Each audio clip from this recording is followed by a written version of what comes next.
다들 이제 आज अनि मर्मो मर्मो प्रवचन ग्रीष्मकालीनको कालीन शिक्षाको 6औं दिन रहेको छ। यो सञ्जाल मार्फतबाट हेरेर रहने अनि सम्पूर्ण गुरुजनहरू त्यसै गरी अनि भिक्षुवर्गहरू त्यस्तै गरी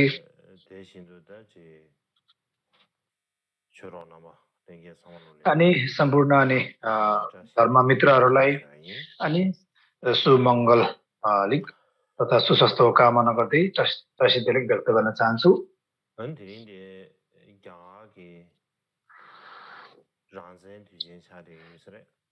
आज चाहिँ भारतको अब स्वतन्त्र दिवस परेको छ अनि यो भारतसँग अब सम्बन्धित रहेका अनि विभिन्न पुरातत्व अनि बौद्ध धर्म एउटा उत्पन्न हुने चाहिँ एउटा बुद्धले प्रवचन धर्मचक्र पहिला फैलाउनु भएको अब भारत भएको छ। त्यस्तै गरी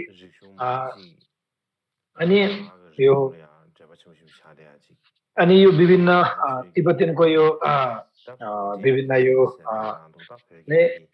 संस्कृतिहरू भारतसँग सबै अब मिलेको हुँदाखेरि अनि विभिन्न यो भाषाहरू त्यही कारणले गर्दाखेरि यो अहिले अनि जुन अहिले टिबेटनको एउटा लिपिहरू छ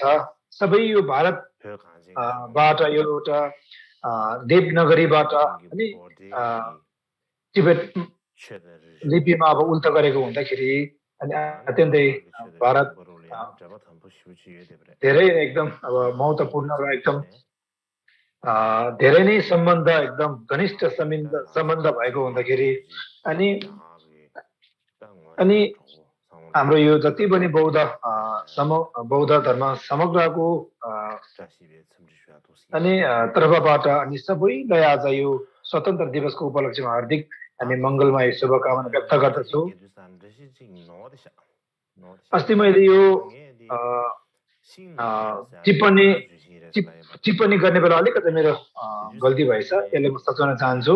यो न्याय क्रोध यसमा अलिकति अनि यो न्याय क्रोध भन्ने हो अनि यसमा चाहिँ अनि यसलाई चाहिँ अब न्याय क्रोध भनेको चाहिँ अब यो एक किसिमको के हो त भन्दाखेरि वृक्षको नाम रहेको छ। त्यसै गरी बुद्धको यो अनि 32औं सुलक्षण बताउने पालोमा अनि एक किसिम के हो त अनि बुद्धको एउटा ट्रिपल वृक्ष भन्ने आएको छ। त्यो मैले अलिकति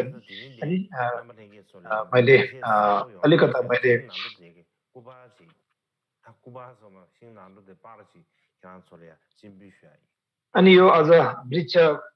यो न्याय क्रोधको तपाईलाई म तस्बिर देखाउन चाहन्छु।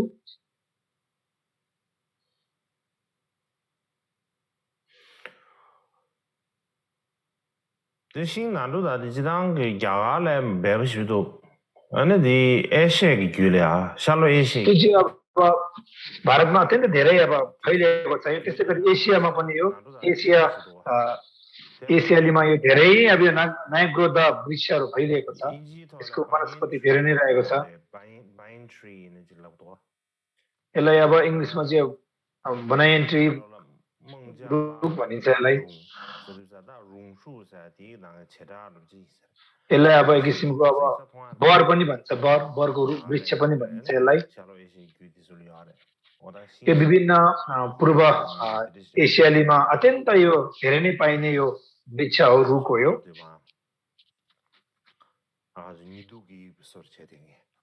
चाहिँ एउटा छाताको जस्तो अलिकति फोटो रहेको छ। यो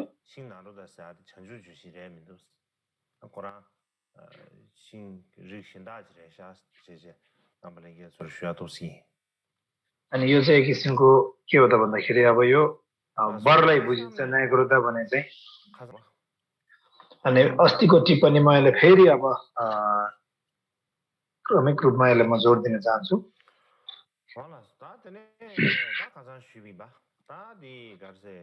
अस्ति मैले बताएको चाहिँ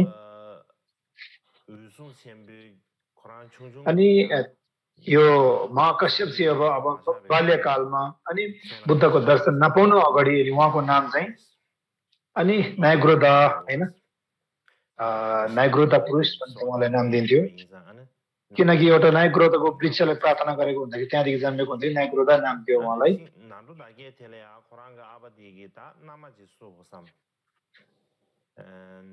अब उहाँ अब न्यायग्रोधलाई चाहिँ बिहेको लागि एउटा बुहारी भित्र दिनु पाए त भन्ने एउटा इच्छा थियो त्यो सिलसिलाको कुरा जारी नै थियो अनि यो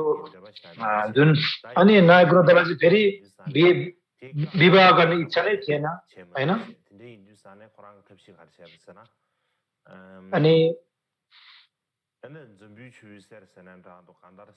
अनि जुन अब एक किसिमले के हो त अब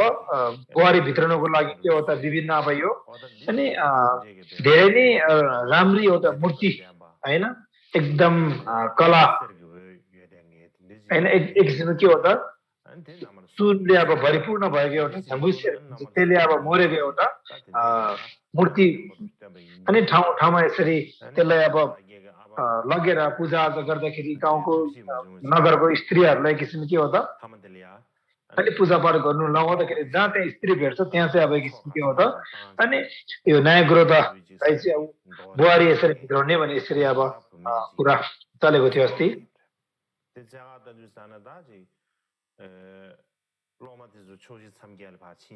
अनि यसरी अब आफ्नो जुन अब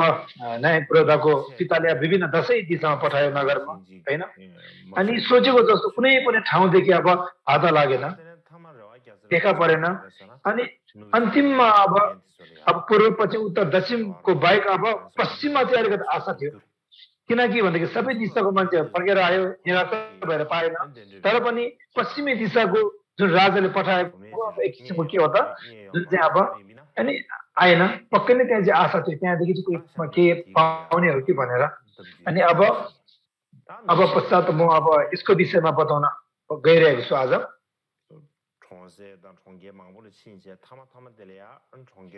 अनि त्यसपछि अब यहाँ पश्चिमको कपिला नगरमा अब जहाँ कपिला नामक भन्ने अब पश्चिमी दिशामा खोज तलासको लागि जाने ब्राह्मण त्यो ठाउँमा पुग्यो अनि पश्चिमको मान्छेहरू अब कपिला नगरमा पुग्यो जहाँ चाहिँ कपिला नामक एक अब धनी ब्राह्मण थियो उनको धेरै अब धनी थियो उहाँ पनि एकदम धनवान धनज्ञ थियो अनि अब उनसँग एक धेरै नै सुन्दरी छोरी थियो अब पहिले अब भनौँ न अब भारतमा एकदम सुन्दरी केटीको जन्म भयो भने उसको नाम चाहिँ के राख्छ भन्दाखेरि भद्री अर्थात् उसलाई शोभा भन्ने नाम राख्दैछ किनकि उसको एकदम रूप रङ्ग ढाँचा बोल्ने कला एकदम राम्रो भयो बनावट राम्रो भएकोले अनि शोभा भन्ने नाम दिइन्थ्यो उनको अब उनीको बुबाको नाम चाहिँ कपिला भनेको हुँदाखेरि अनि उसले चाहिँ अब कपिला शोभा भन्थ्यो छोरीको नाम चाहिँ अघि पश्चिमी अब देवीको मूर्ति अब भनौँ न अब एक किसिम के हो त अब अनि जुन अब यो पिपली अब भनौँ न अनि पिपलीको अब आफ्नो बुहारी खोज्नुको लागि मान्छे पठाएको छ नि जुन उनीहरू चाहिँ अब कहाँ पुगेछ त भन्दाखेरि यो कपिला नगरमा पुगेछ ठक्कै अब जुन त्यो कपिला नगरमा पुग्दाखेरि चाहिँ पश्चिम दिशामा परेको थियो त्यहाँ पुग्दाखेरि त्यो अब बनाएको मूर्तिको नाम चाहिँ के हो त एउटा किसिमको अनि सुवर्ण देवी भनेर नाम दियो अब यो चिनिया अनुवादमा सुनको देवी होइन सुनले बनाएको देवी भन्ने जुन मूर्तिलाई चाहिँ अनि त्यो बोकेर ब्राह्मण विद्यार्थीहरू अन्ततः अनि कपिला नगर नाउन्जेल अनि सहर गाउँ रज्जा होइन अनि राज्य राजमहलहरूमा उनीहरू पुग्यो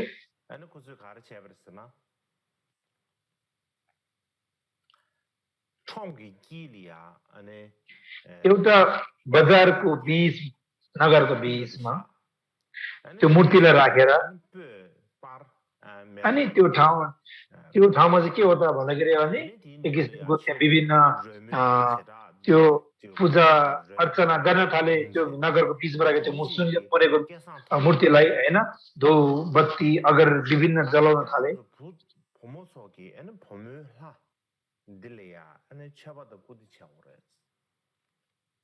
अनि भनौँ न एक किसिमको अनि त्यहाँ भनिन्थ्यो कि अनि बजारको अनि बीचमा एउटा नारीको मूर्ति राखिएको थियो मानिसहरूले त्यसलाई अनि धूप फूल र संगीत अर्पण गरेको अनि थियो कसैले स्पष्ट चर्को स्वरमा घोषणा गरे हे महिलाहरू यदि तपाईले यो मूर्तिलाई अर्पण गर्नुभयो भने पूजा गर्नुभयो भने तपाईको 5 प्रार्थना वा आशा पूरा हुनेछ भने यसरी अब 5 वटा प्रार्थना चिने अनुवाद यसरी बताएको छ पहिला के हो त भन्दाखेरि पहिले उच्च जातमा जन्मिने हुनेछ दोस्रो चाहिँ के हो त उच्च जातमा बिहे गर्ने अवसर मिल्नेछ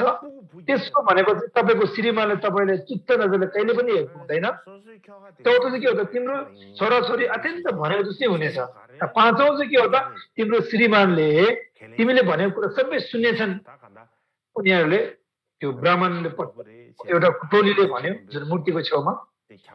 त्यति बेला अब कपिला नगरका धेरै युवतीहरूले देवीको मूर्तिको वरिपरि जम्मा भएर पूजा अर्चना गर्न अब सुरुवात भयो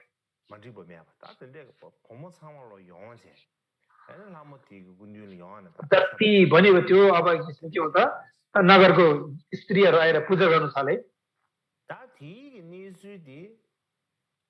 अनि यो घटनाहरू चाहिँ यो घटनाक्रम चाहिँ के हो त जुन अनि सोबीको आमाले सुनेछिन् अनि बजार अब नगरमा एउटा मूर्ति ल्याएको छ ब्राह्मणहरूले जुन प्रार्थना गर्दाखेरि अनि एकदम राम्रो हुनेछ भन्ने यसरी अब कुरा सुनेछन् हैन अनि एकदम अब एउटा नारीको देवी आएको रहेछ त्यही कारणले अनि त्यहाँ प्रसाद चढाइमा 5 वरदानहरू पाउनेछ भन्ने कुरा सुनिसकेपछि आमाले एकदम अब हाम्रो छोरी त बिहे भएको छैन त्यही कारणले गर्दाखेरि अनि शोभाको आमाले के भनिन्छन् भन्ने हाम्रो छोरीलाई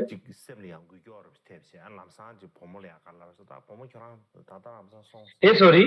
तिमी त्यहाँ गएर त्यो नारी देवीलाई पूजा आज गर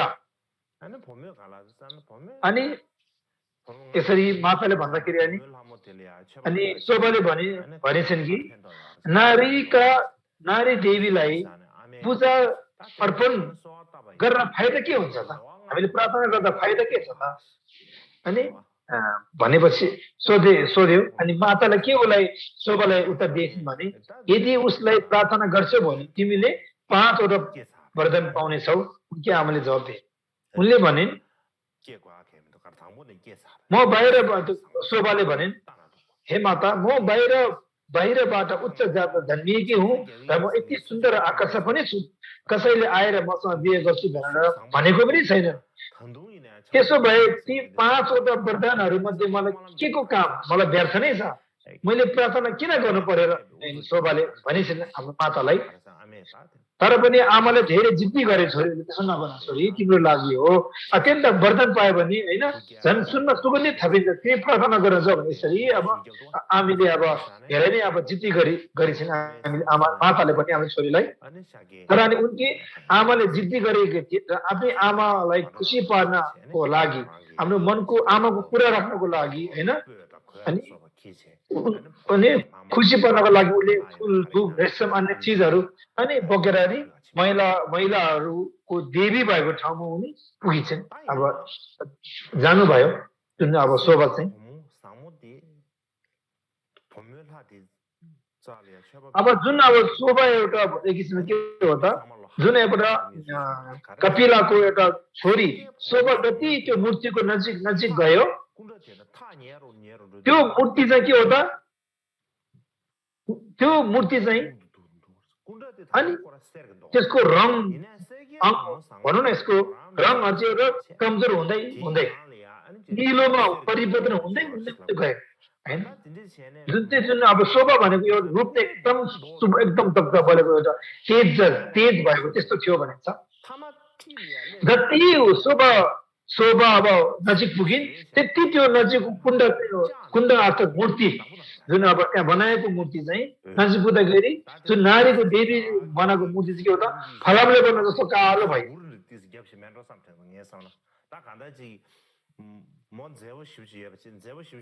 अब यो चाहिँ मलाई अलिकति मान्छेले बनावट कृत्रिम भएको जस्तो लाग्छ मलाई यो चाहिँ किसिमको त मान्छेको एउटा विभिन्न कुराहरू हुन्छ मेरो सोचमा चाहिँ के हो त म एकदम राम्रै भएकोले जो त्यो मूर्तिसँग तुलना गर्दाखेरि जुन त्यो मूर्ति भन्दा पनि त्यो शोभा नै अति सुन्दर अर्थात् सुन्दरी एकदम भनौँ न सुशोभित भएकोले यसरी बनाएको होला मलाई लाग्छ जे भए तापनि जुन शोभा त्यहाँ पुगिन् जब त्यो मूर्ति एकदम के भयो त अनि रङ बदलेर एकदमको अनि कालो फलाम जस्तो भयो हैन अनि त्यो त्यस्तो त्यो मूर्तिको रूपहरू बेग्लै ढाँचा बदलिँदाखेरि ब्राह्मणका विद्यार्थीहरूले सोचे किन यस्तो अशुभ सङ्केत छ वा यो कसको शक्तिले गराएको हुन सक्छ भनेर खैला बैला मच्चे छ त्यहाँ अनि तिनीहरूले वरिपरि हेरेर न्याय च्यालेर हेरेछ अनि कि सोचे कि ओ प्रकाश त्यो केटीको हुनुपर्छ त्यसले गर्दाखेरि हाम्रो मूर्तिमा अलिकता एकै नै यो तल्लो तहको एउटा रङमा बदलिएको छ तिनीहरूले अनि कुरा यताउता गर्दा नि त्यो तिनीहरूले अनि त्यो शोभालाई सोधिछे तिमी कसकी छोरी हो भनेर अनि त्यो ब्राह्मणले सोधेछ अनि शोभाले भनिन्छन् म कपिलाको छोरी हुँ म कपिला शोभा हुँ ब्राह्मण कपिला की छोरी हुँ म अनि उनले जवाब दिए अनि यसरी केटीले बताए अनुसार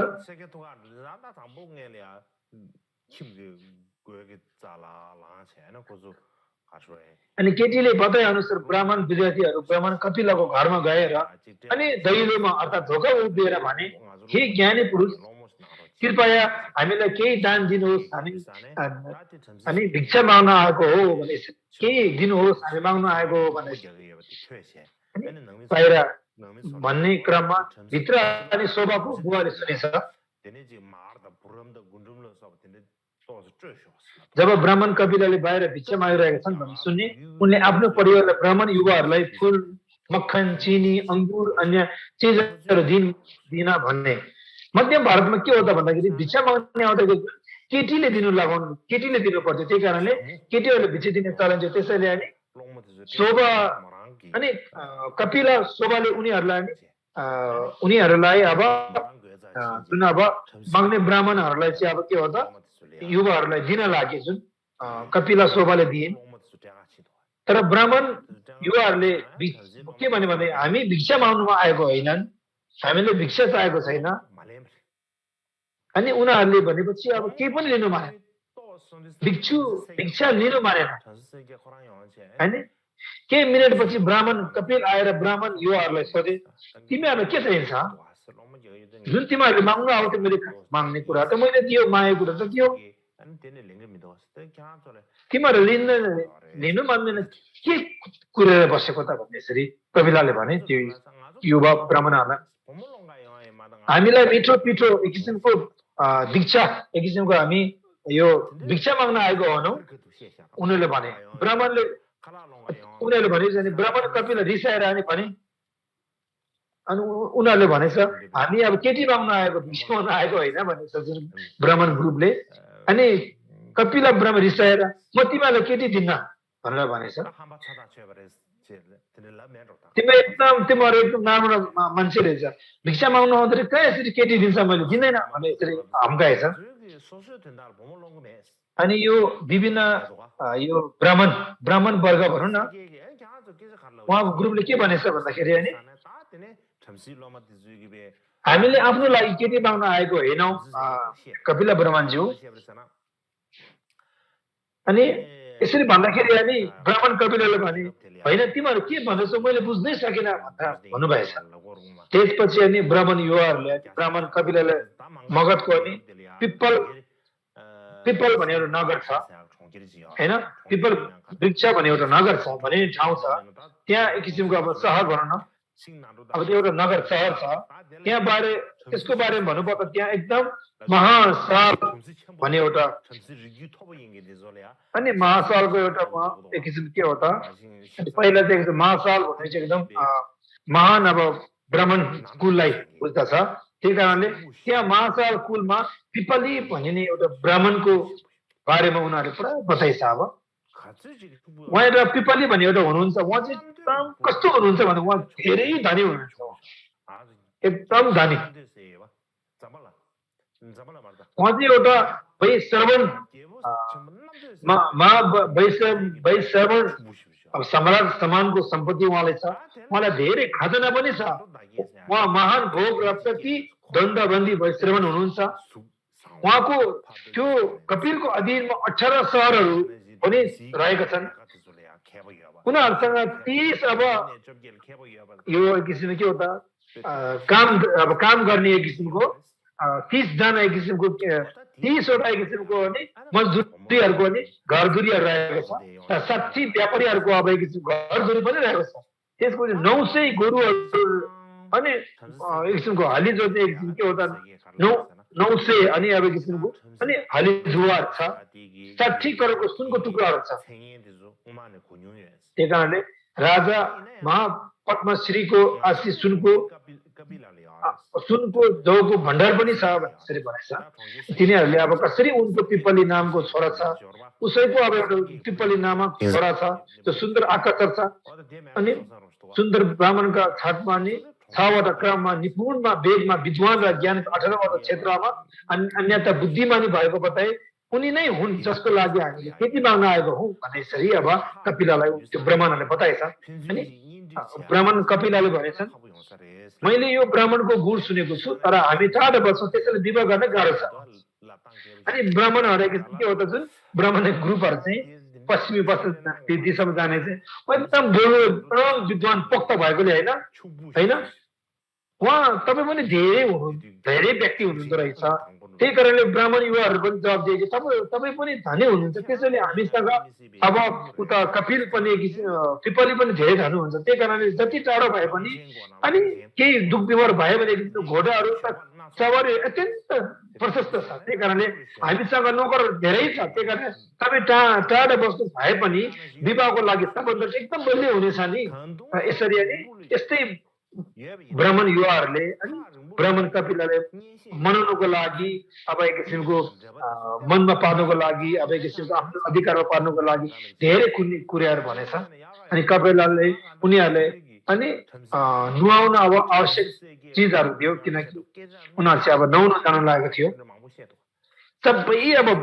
मिठो मिठो कुरा गरेछ भनौँ न ब्राह्मणहरूले जुन अब शोभाको पिताको सामु कपिलको सम्मुखमा ल ठिकै छ भने एक किसिमको के हो त नि तिम्रो अब एक किसिमको यो अनि ज्यानहरू धुलाउनुको लागि सफा गर्नको लागि अब एउटा बगैँचामा पठाएछ। त्यसपछि अब ब्राह्मण युवाहरू नुहाउनको लागि अब सामान लिएर कपिला नगर बाहिर एउटा पोखरीमा नुहाउन गए। त्यही बेलामा अवसरमा त्यसो गरिरहँदा ब्राह्मण कपिलले आफ्नो आफन्तहरू सबै अनि भेटघाट गरेर छलफल गरेछ। यो न्यायप्रता भन्ने अत्यन्त अब महासाल जस्तो एउटा विद्वान एउटा धनवान धनटक्य व्यक्ति रहेछ। त्यही कारणले उनीहरूको इच्छा नपाए तापनि हामीले जसरी भए पनि केटी चाहिँ उनीहरूलाई दिनै पर्छ, हामीले प्रयास गर्नुपर्छ होइन। त्यही कारणले अनि त्यसै बेला अब हामी उसले आफ्नो इच्छा व्यक्त गरिरहेको छ। त्यही कारणले अवश्य पनि हामीले उनीहरूलाई दिनै पर्छ। हामी उतामा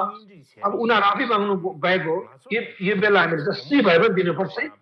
किन त भन्दाखेरि यो सबैको लागि हो भविष्य पनि हाम्रो राम्रो हुनेछ र केटीको जिन्दगी पनि राम्रो हुनेछ हाम्रो नगरको लागि नाम चल्नेछ भन्ने यसरी हाम्रो हाम्रो लागि राम्रो हुनेछ त्यसैले अनि यसरी अब कुरा चल्यो अनि कुरा चल्ने बित्तिकै हुन्छ भने सबै अब परिवारले अब यो सबैले अब कुरा छिनाइसकेपछि आमा बुवाले केटीलाई नुहाइदिए सेतो लुगा लगाइदिएर ब्राह्मण परम्पराको शुभ प्रार्थना सुनाएर ब्राह्मणको छोरा पिपलीको दुलाइ बन्न अब उनीहरूले बनाए पहिला किनभने भारतवर्षमा जे गरे विधि मात्रै गर्नुपर्छ नि त्यही कारण ब्राह्मणको विभिन्न अब विधिहरू गरेछ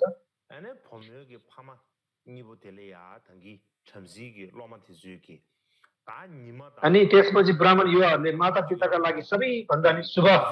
महिना हैन बिहे वर्धन गर्दाखेरि एक किसिमको अब समय नक्षत्र राम्रो शुभ तिथिहरू हेरिन्छ त्यही कारणले शुभ महिना शुभ दिन शुभ नक्षत्र ग्रहण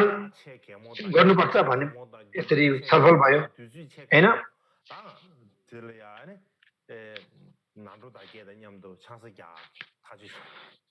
अनि नयाँ ग्रहसँग बिहे गर्नलाई कुराहरू सबै छिनफान भएछ सबै अब नक्षत्र शुभ तिथि मुहूर्त पनि सबै हेरे अब अनि किनकि एक महिनाको एक दिनमा अब उनको विवाह पिपलीसँग हुनेछ भने सबै अब एउटा जारी गर्यो हैन तय गर्यो मितिहरू पनि समयहरू पनि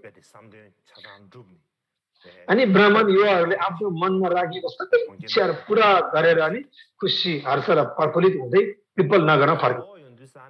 जब तिनीहरू फर्किए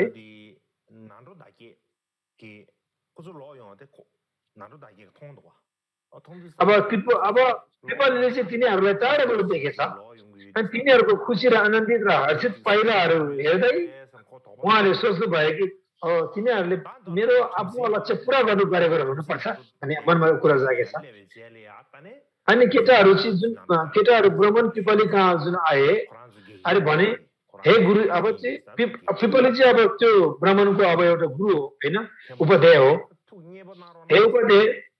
ज्यू तपाईँ प्रसन्न हुनुहोस् खुसी हुनुहोस् किनकि तपाईँको इच्छा अनुसार उपदेय हामीले एक असाधारण केटी भेट्यौँ अत्यन्त सुरक्षित भयो केटी पत्ता लाग्यो हामी जानु अघि तपाईँले भन्नुभयो कि जति गोत्र नसोच्नु जात गोत्र नसोच्नु अब खास हो भने अब भारतवर्षमा जात के हो कुल के हो गोत्र के हो सबै अब खोजेर गर्ने हुन्छ तर त्यो अनि पिपलले भनेछ जात बढ्न हेर उसको रूप हेर बढ्न हेर होइन अनि जातवाद हेऱ्यो भने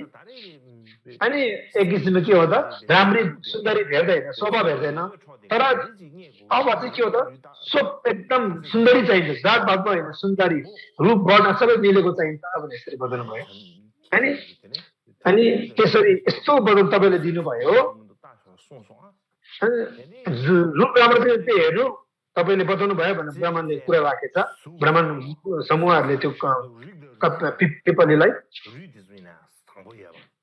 अनि हामी जानु अघि तपाईँले यसरी बस्नुहुन्थ्यो अनि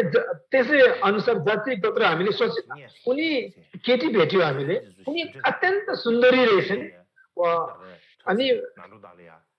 अहिले हामीले एकजना सुन्दरी असल जात पनि राम्रो कुल धनी भेटाएका छौँ तिनीहरूले घटनाहरू विस्तृत रूपमा सबै वर्णन गरेर जे भए तापनि अनि उनीहरूले अनि विवाहको लागि एक निश्चित महिना दिन अनि नक्षत्र सबै मुहुर्त सबै भइसक्यो होइन भनिसकेपछि यो कुरा सुनिसकेपछि पिपलीले ब्राह्मण पिपल प्रसन्न प्रफुल्लित र प्रसन्न भएर ब्राह्मण योहरूलाई भोजन नास्ता वस्त्र विभिन्न प्रकारका गरगहना उपहार सब कोशीले दिएछ अब ब्राह्मणका छोरा पिपलीले अब कपिला होइन एक किसिमले के त ब्रह्मको छोरा पिपलीको अब भनेको अब पिपलीले अब कपिला शोभाको विषयमा रूप रङ्ग भएको कुरा सबै सुनेछ सबैभन्दा पहिला उसको छानबिन गर्नुपर्छ भने त्यो अब यो न्यायगुरुको इच्छामा आएछ जुन अब पिपलीको छोरा चाहिँ न्यायगुरु हो उसले यसरी अब याद आएछ अनि उसले भनेछ कि आफ्ना आमा बुबालाई अब चिने अनुसार अनुभव लिएछ म यो अर्को ठाउँमा घुम्न जाँदैछु हैन अनि यो केटी कस्तो रहेछ हैन भनेर जाँच गर्नुको लागि परीक्षण गर्नुको लागि जानु पर्यो भनेर सोचेर अनि यसरी अनि माता पितालाई जुन अब न्याय गुरुले अनुरोध गरेछ हे माता पिता श्री म चाहिँ किसिमको अर्को ठाउँमा केही समयको लागि घुम्न जान्छु त्यही कारणले मलाई के अब बाहिर जानको लागि मलाई तपाईले आज्ञा दिनु होला यसरी न्याय गुरुले भनेछ अब त्यो बेला अब माता पिताले भनेछ कि हेर तिमीलाई अत्यन्त हामी हृदयबाट नै माया गर्छौ तिमी एक्लै छोरा हो हाम्रो त्यही कारणले तिम्रो बिहेको समय आउनुभन्दा अघि नै फर्केर आउनु है भनेर यसरी बाहिर घुम्नुको लागि माता पिताले न्याय गुरुलाई अनुमति दिए यसपछि पिपली अनि अर्को ब्राह्मण युवकसँग भनौँ न एक किसिमको जुन छोरा चाहिँ पिपलीको छोरा अनि यो पिपलीको छोरा न्याय गुरुदा ब्राह्मण अब युवकसँग अनि कपिला नगरमा पुगेछ जब तिनीहरू अनि सहरमा पुगे तिनीहरूले एउटा पातको भनेको एउटा कचौरो लिएर एउटा टपरी भन्यो टपरी भनिन्छ अनि टपरी बोकेर अनि एउटा के हो त अनि माग्ने जस्तै गरे एउटा झात्री झुटा निकालेर माग्न गएछ अनि तिनीहरूले एकदेखि अर्को घरदेखि चाल्दा भिक्षा माग्न थालेछ त्यसरी माग्ने क्रममा अन्ततः अनि अन्तिममा अन्ततः ब्राह्मण कपिलाको घरमा सफल भएछ अनि पिपलीले जुन न्याय गुरुले अनि कपिला शोभालाई अनि भिक्षा ल्याएको त्यसको घरमा पुगिसकेपछि कपिला शोभा घरमै पुगिछ न्याय गुरुदा पनि अनि उसको घरमा अनि भिक्षा माग्नु जाँदाखेरि अनि शोभाले त्यो अब कपिला शोभाले भिक्षा ल्याएको देखेर मन सोचेछ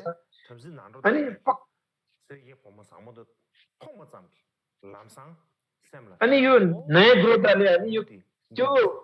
कपिला शोभा देख्ने बित्तिकै पक्कै यो केटी हुनुपर्छ भन्ने अनि एक किसिम के हो त अनि उसलाई मनमा कुरा खेलेछ ठक्कै अनि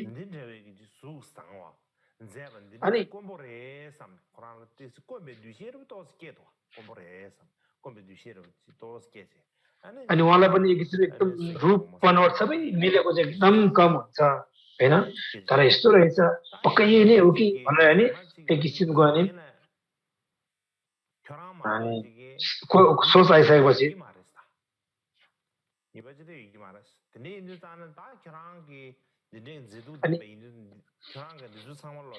अनि उहाँले न्याय गुरुले भनेछ तिमी बाहेकको अर्को यो संसारमा राम्रो कोही पनि छैन त्यही कारणले अनि तिमी जस्तो राम्रो कोही पनि छैन हैन त्यही कारणले गर्दाखेरि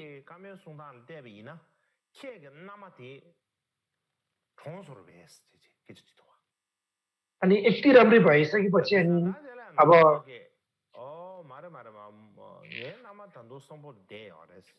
अनि तिमी कसको छोरी हो त भन्दाखेरि म कपिलाको छोरी हो भने एक किसिमको सबै कुराहरू भएछ हैन अनि पिपलले भने तिम्रो कसैसँग विवाह भएको छ कि छैन भनेको न्याय गुरुले पिपलीले अब यो कपिला शोभाले सोधेर ठक्कै थाहा भयो अनि शोभाले भनिन्छन् मेरो बुवाले पिपली नगरका ब्राह्मण पिपलको छोरा पिपलीलाई प्रतिज्ञा गर्नु भएको छ बाटो दिइसक्यो पुरा छिनोफानो गइसक्यो भने यसरी अनि त्यो पिपली अनि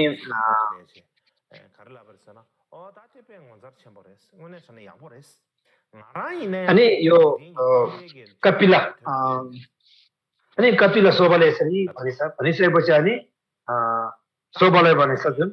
न्याय गुरुले तिमीलाई उहाँ जस्तो श्रीमान किन चाहियो भने सोधेछ अनि जुन शोभाले भनेछ यदि न्याय गुरुले भनेछ यदि उहाँ तिम्रो श्रीमान बन्नु भयो भने श्रीमान नभए जस्तो अब जुन अब तिमीलाई माया गरेन एक किसिमको चाहना गरेन भने होइन तिमी त्यो बेला अब श्रीमान नभएको जस्तै हो होइन अनि जसले जोस चासो छैन भने अनि त्यसो भए तिमी अब श्रीमान अरूसँग कुनै अब नभए पनि हुनेछ होइन श्रीमान नभए जस्तै हुनेछ त्यो बेला के गर्ने छ त भन्दाखेरि होइन अनि जुन अब शोभाले भनेछन् त्यस्तो भए सरकार हुँदैन उत्कृष्ट महान अब जे भए पनि म अब त्यसमा त्यो म इच्छा पनि गर्दिनँ त्यो अब आफ्नो जुन अब माया ममताले नै अब जीवन गृहस्थी अब गाँच्थ्यो भने कुरा भएछ त्यही कारणले अनि उहाँ भनेछ कि हे ब्राह्मण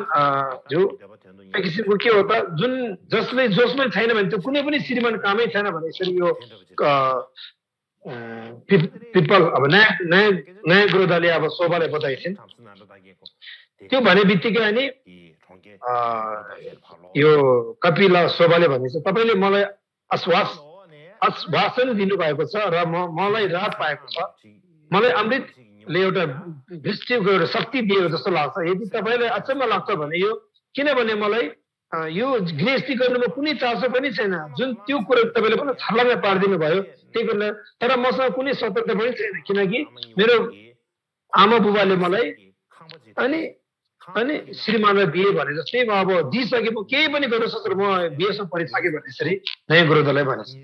जब ब्राह्मणको छोरो पिपलीले कपिलको छोरी भद्रलाई यो कुरा भने अनि भद्र स्थिर र साहसी बन अब एक किसिमको त्यो महिने हो भन्ने एक किसिमको जुनै कुरा भइसकेपछि तिमीले माग्नु लागेको केटा महिने हो अब जुन चाहिँ तिमीलाई मगाएको रहेछ नि कुरा भइसकेपछि अनि भनेछ कि अब हे शोभा स्थिर र साहसी बन म ब्राह्मणको छोरो पिपली हुँ जब कपिलकी छोरी शोभाले भने यी शब्दहरू सुने तब उनी झनै राहत महसुस एकदम बलियो महसुस गरेर पिपलीले भनिन् ब्राह्मण युवा तिमी जानु अघि दृढ शपथ गर ठुला मानिसहरूको कसम पक्कै हुन्छ त्यसो भए ब्राह्मणको छोरी पिपलीको अनि कपिलकी छोरी अनि एक सम्झौता गरे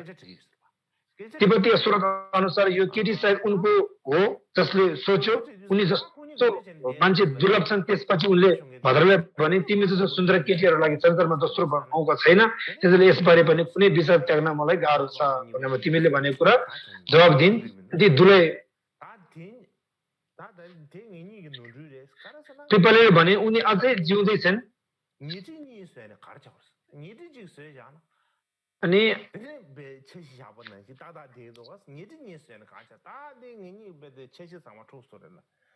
त्यही कारणले अब अनि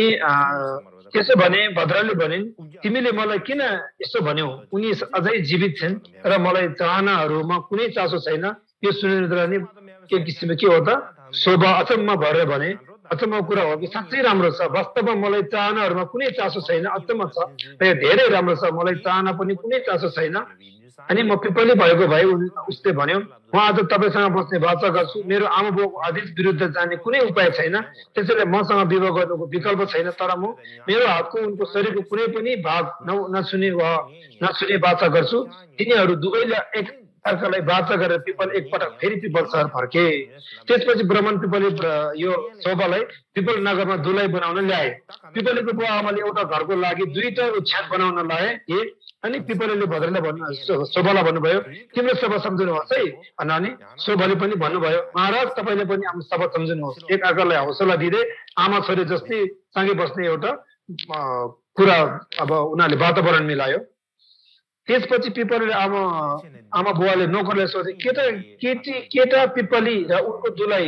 यो शोभा कसरी मिल्दैछ कसरी बसेर हेर त भन्दाखेरि उनीहरूले अनि नोकरले भनेपछि नोकरले भनेछ कि उनीहरू त माता आमा छोरी जस्तै अब जीवन बिताइरहेका छन् नोकरले जवाब दियो पिपलीको आमा बुवाले भने यो हाम्रो गल्ती हो हामीले दुईको लागि किन दुईवटा ओछ्यान बनाएका थियौँ त्यसपछि एउटा ओछ्यानलाई एउटा कुर्सी मात्रै छोडे त्यसपछि भद्रले पिपलीका अनि आमा बुवाको सोचै बुझेर युवा पिपलीलाई भने महाराज तपाईँको आमा बुवाले हाम्रो लागि तयारी गर्दै एउटा बेड मात्रै तयारी गर्दै हुनुहुन्छ तर शपथ जुन वाचा चाहिँ याद गर्नुहोस् है भन्नु चिन्ता नगर्नुहोस् नयाँ गुरुदरले भन्नुभएछ साँझ बजा सुत्ने गर्थ्यन् त्यस बेला पिपले कुर्सीमा बस्थिन् राति अनि शोभा कुर्सीमा बस्दा पिपले सुत्ने गर्थ्यो त्यसपछि बिहान भद्र अब सुत्नुहुन्थ्यो अब बिहानै अब शोभा सुत्नुहुन्थ्यो अनि पिपले नसुतेर कुर्सीमा बस्थे त्यसपछि उनीहरूले कुर्सी पनि खोसेर लागे र भद्र शोभाले भनिन् महाराज अहिले त यो प्रयास गर्दैछन् त्यसैले आफ्नो अघिल्लो शपथ सम्झनुहोस् यसको बारेमा कुनै सोच चिन्ता नगर्नु होला उनले भने तिमीले आफ्नो अघिल्लो शपथलाई पनि सम्झनु पर्छ त्यसपछि शोभाले बेलुका सुतेको बेला पिपली यताउता हिँडेर मध्यरातमा पिपलले सुतिन् भने कपिलाको छोरी अनि शोभा अनि पनि यसरी यताउता हिँडिन् त्यसपछि बिहान सबैले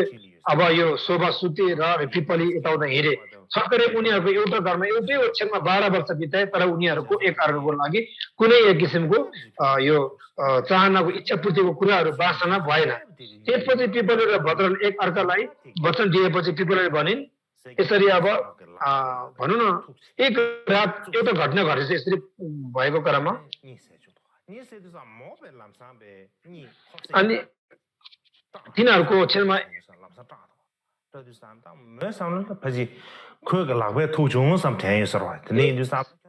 अनि एउटा यसरी बस्ने क्रममा के हो त भन्दाखेरि अब ओछ्यान मुनि एउटा ठुलो विशाल सर्प कुण्डलिएको थियो त्यो पनि त्यो देखेर सोचेछ सर्पले के नराम्रो गर्ने लागेको सोचेर त्यति बेला भद्र आफ्नो अनि यसलाई चाहिँ अब मारेन भने यसलाई चाहिँ देखाएन भने जुन अब डस्ने छ अब कपिला शोभालाई के गर्ने भन्ने उसको नि चाम्रो जुन हावा हल्लाउने छालाले मरेको यो चौरीको पुच्छरले हावा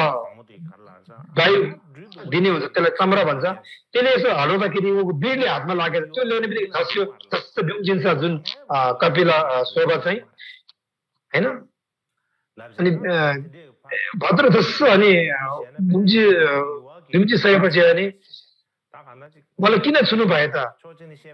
मलाई छुने मनसायले छोयो तिम्रो पात्र नबिर्सनु है भन्दा अनि शोभाले भनेछिन् आफ्नो पात्र नबिर्सनुहोस् फेरि भन्ने बित्तिकै न्यायगुरुले भनेछ यस्तो होइन उसले जवाब दियो तर मलाई यो विषालु सर्पले तिमीले डस्छ भन्ने सोचेको थियो त्यसैले मैले तिमीलाई पाको यो बिडले छोए अनि यो न्यायगुरुले भनेछ त्यसै कारणले मलाई सर्पले टोक्छ भने मलाई टोक्छ त्यो बिडले मलाई छुनु तिमीले ठिक होइन भन्ने यसरी अनि भनेछ त्यही कसैले अनि भिक्षुनी विभङ्गको तिब्बती अनुवादमा भनिएको छ कि विषालु सर्पको अब सर्प चाहिँ एक किसिम के हो त इन्द्रले उत्सर्जन गरेको थियो जसले दुवैको बीच कुनै बासना छ कि छैन भन्न चाहन्थे त्यो कुरा लेखिएको छ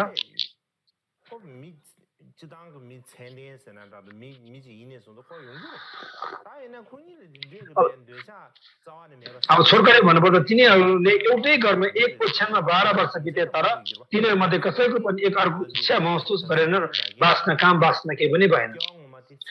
होइन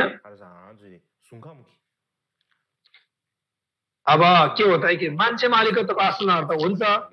तर पनि उहाँ चाहिँ पहिल्यैदेखि जुन अब कपिला शोभा रहेको पिपल चाहिँ एक किसिम न्याय गरेर चाहिँ पहिल्यैदेखि नै एक किसिम के हो त अनि यो स्थूल वासनालाई पहिल्यैदेखि नै अब एक किसिमको के हो त हटाउँदै आएको हुँदाखेरि अनि यो ध्यानमा पूर्व जन्ममा एक किसिमको भगवान भएको कारणले गर्दाखेरि ध्यानमा लीन भइसकेको गर्दाखेरि एउटा अनि स्थूल वासनामा लुप्त भएन त्यो बताइन्छ जे भए तापनि के हो त यो शोभा र पिपल चाहिँ के हो त तिनीहरू एउटै घरमा ओछ्यानमा 12 वर्ष बिताए तर पनि तिनीहरू चाहिँ 12 वर्ष बिताए तापनि एक किसिमको तिनीहरूको बिचमा भने एक किसिमको काम वासनाको सम्बन्ध काम वासनाहरू कहिले पनि भएन कहिले नै भएको छैन यसरी बताएको छ यो चाहिँ एक किसिमको यसरी बताएको छ तिब्बती अब अनुवाद अनुसार लामो समय बितेपछि पिपलीका अब बुवा आमा दुवैको मृत्यु भएछ त्यो पश्चात अनि न्यायगुरुदाले अनि एक किसिम भनेछ नि अब मनमा नै सोचेछ मेरो दुई आमा बुवा जीवित हुँदा हामीले के गर्न सकेनौं अहिले आमा बुवा दुवैको मृत्यु भइसकेकाले हामीले घर परिवारको हेरचाह गर्नुपर्छ अनि यसरी सोच्दै उहाँले अनि शोभालाई भनेछिन् जब मेरो दुई बुवा म जिउँदै माता पिताश्री हुनुहुन्थ्यो जिउँदै हुनुहुन्थ्यो हामी यहीँ बस्यौं अब घर चलाउन बारे सोच्नुपर्छ त्यसैले तिमी घरको काम हेर म चाहिँ खेतको कामहरू गर्छु भनेर यसरी अनि त्यसपछि जुन नयाँ गुरु चाहिँ खेतको काम गर्न गएछ हैन अब आफै स्वयं काम गर्ने त होइन अनि काम जुन अब खेतको काम हेर्नु गएछ जब भारतवर्षमा चाहिँ काम गर्ने मान्छे मजदुर त्यति अब रेखदेख नगर्थ्यो हैन। जब नायक गोरदाले आफ्नो बुवाको खेतमा अब कामको निरीक्षण अब कामदारहरूको निरीक्षण गरे, उनले के देखेछ भन्दाखेरि उनले धेरै नै अब एक किसिम के हो त जग्गाबारी अत्यन्त थियो।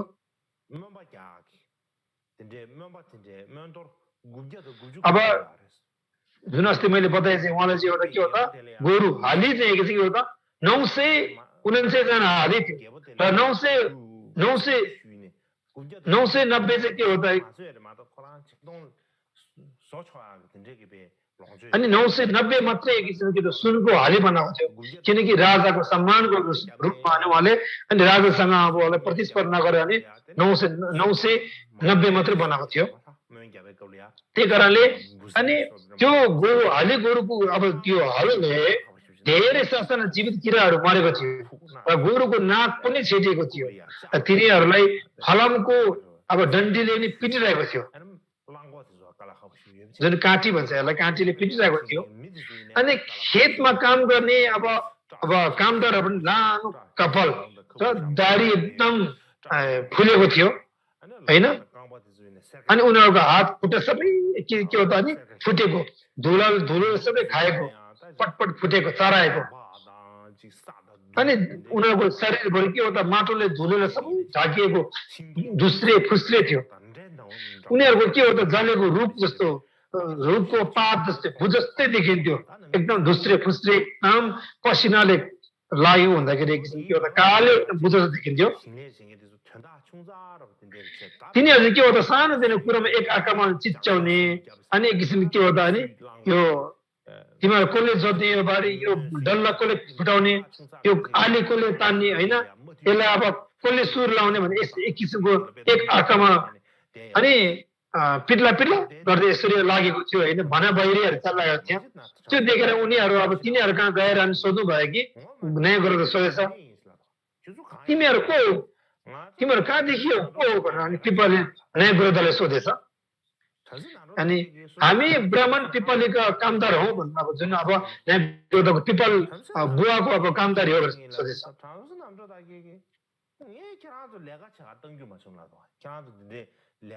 अनि उनीहरू जवाब दिए अब बुवाको भए पनि अब मैले त तिमीहरूलाई काम गर्न दिएको छैन नि त, कसले तिमीहरूलाई काम गर्न पर्छ, मैले पठाएन भनेर, मैले तिमीहरूलाई कहाँ काम गर्न कहिले पठाएको छैन। अनि नयाँ गोरदाले भनेछ हामीलाई पठाउन कहिले पनि आदि तपाईँले दिएन, तर तपाईँको पिताश्रीदेखि नै पहिल्यैदेखि हामीले खटाएको हुँदाखेरि केही गरिरहेको छु भनेर जवाब दिएछ त्यो कामदारहरूले। अनि बुवाले अनि हामीले यो गर्न लगाउनु भयो, हामी तपाईँको बुवाको पालादेखि नै काम गर्दै आएको छौँ भनेर भने। यदि तिमीलाई यो काम मेरो बुवाले घर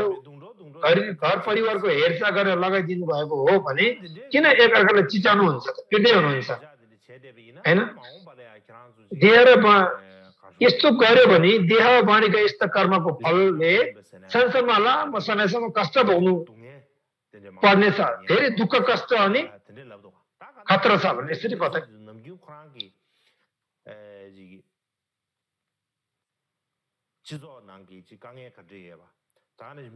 अनि यो चाहिँ एउटा भनौँ न एउटा समाजमा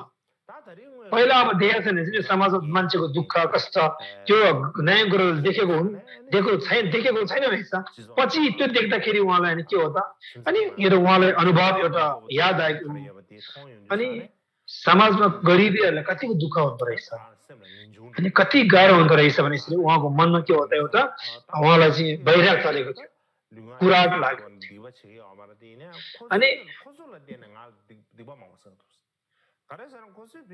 अनि शरीर र वाणी मनको दुष्कर्म नगरे पनि तिनीहरूकै कारणले दुष्कर्म जन्म गरिरहेछ भने पिपलले मनमा सोचे। उनी घर फर्किएर कपिला अनि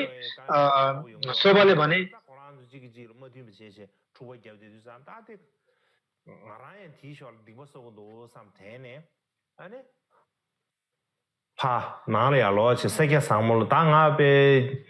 एकदम यो संसारको गरिबीको कुरा, संसारको यो जन्जाल देखेर दुःख एकदम मन पुराट भइसकेपछि अनि बेलुका घर फर्केछ। अनि घरमा गएर अनि अब यो कपिला शोभालाई भनिन्छन् हेर तिमी घर सबै तिमी जलाउन एक किसिमको तिमी अब हेर म चाहिँ अब दुष्कर्म अब एक किसिमको एक किसिमको के हो त म ध्यान गर्नको लागि हैन म ध्यान गर्नको लागि चाहिँ म चाहिँ जंगलको समाधिमा लाग्छु भनेछ उनले बताएछ फेरि पनि त्यो भने बित्तिकै अनि भनौँ न अब त्यो कपिलाले जंगलमा तपस्या गर्न चाहन्थे भनेर उनले बताए अनि कपिला शोभाले भनिन्छन् कि घरको काम रेखदेख गरिरहँदा नोकरको हात खुट्टा भाँचिएको पट्टी बाँधेको अनि विभिन्न अब उनीहरूको कपाल टाँसिएको थियो र गुजुल्टे फोहोर मैला भएको थियो सानातिना कारणले एकअर्कासँग असहमत हुने र गाली गर्ने गर्छु जब उनले एकअर्कालाई मौखिक भालाले छुरा प्रयोग गरेको देखे उनले पनि मुक्तिको चाहना महसुस गरे हैन घरमा पनि त्यस्तै नोकरहरू रहेछ एकदम झगडा गर्ने अनि एक किसिमको अनि दुवैजना के भन्छ त्यसपछि अनि पिपली र उनकी अब भनौँ न शोभा पत्नी अनि गैर बौद्ध धर्मको अभ्यास अब गर्नेहरूको ठुलो दान दिए जस्तै अब एथिक भन्छ त्यो त्यसबेला बुद्ध त्यहाँ थिएन गरे दुवैजना कुरा मिलाएर त्यसपछि अब हामी दुवैजना अब ध्यानको लागि अब जंगलमा जानुपर्छ ध्यानको लागि अनि हुने कुरा मिलिसकेपछि घरमा हुने जति सन् सम्पत्तिहरू गर्बीहरूलाई दिएछ र आफ्नो सेवकहरू र कामदारहरूलाई कामबाट मुक्त गरे उनीहरूको सबै सम्पत्ति आफ्ना आफन्तहरूको अनि बाँडे उहाँहरू एकदम धनी भएकोले एकदम धेरै क्वालिटीको गुणस्तरको वस्त्र कपडा मात्रै थियो त्यो सबै महँगो कपडाहरू सबै अरूलाई दिएर हैन पिपलीले भण्डारमा सबैभन्दा खराब कपडा जसको मूल्य अझै अब 1 लाख सुनको टुक्रा थियो लिएर बाहिरी लुगा बनाएर भद्रलाई समान कपडा दिए हैन भण्डारबाट केही पुरानो लुगाहरू भद्रले पनि दिएर उनीहरू आफन्तलाई घर दिएर गए त्यसपछि पिपलले कपिलालाई अनि कपिला जे भए तापनि सबै सम्पत्ति उनीहरूलाई दियो उनीहरूको थोत्रे कपडा चाहिँ जुन चाहिँ त्यो चाहिँ उनीहरूले अब ग्रहण गरेछ त्यसपछि पिपलले कपिला शोभालाई पत्र सोधेछ तिमी कहाँ जान मन छ म तपाईसँग तपस्या गर्न जान चाहन्छु उनले जवाब दिएछ जुन शोभाले अनि नायक गुरुदरले भनेछ महिलासँग तपस्या गर्न जंगलमा जानु उचित नहुने बतायो नायक गुरुदरले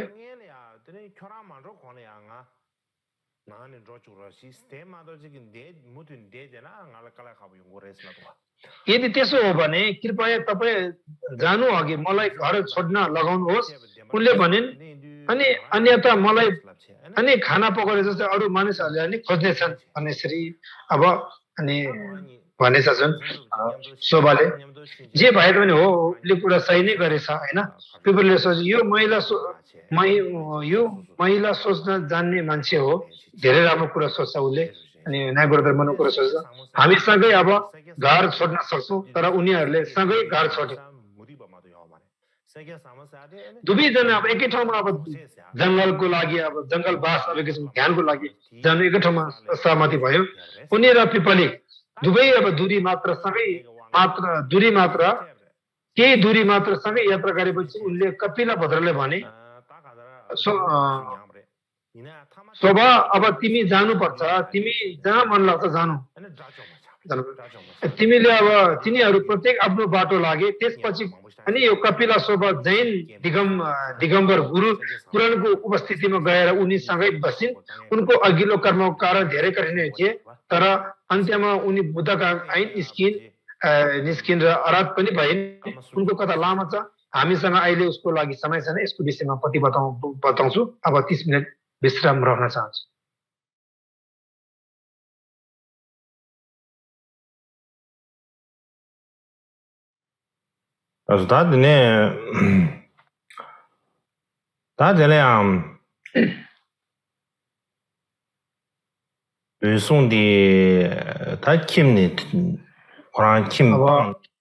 यो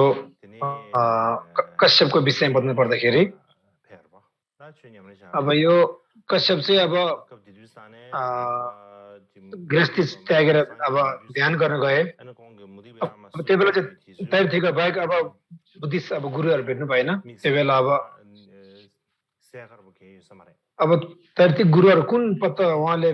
भेट्नु भयो त्यो कुरा अब स्पष्ट छैन त्यो इतिहासहरू अब कश्यपले बुद्ध कहिले अब दर्शन पाउनु भयो भन्दाखेरि भन्ने बेलामा अब भनाइमा चाहिँ के हो त कश्यप चाहिँ बुद्ध भन्दा 11 वर्ष जेठो थिए भनिन्छ भनिन्छ भन्ने भनाइ छ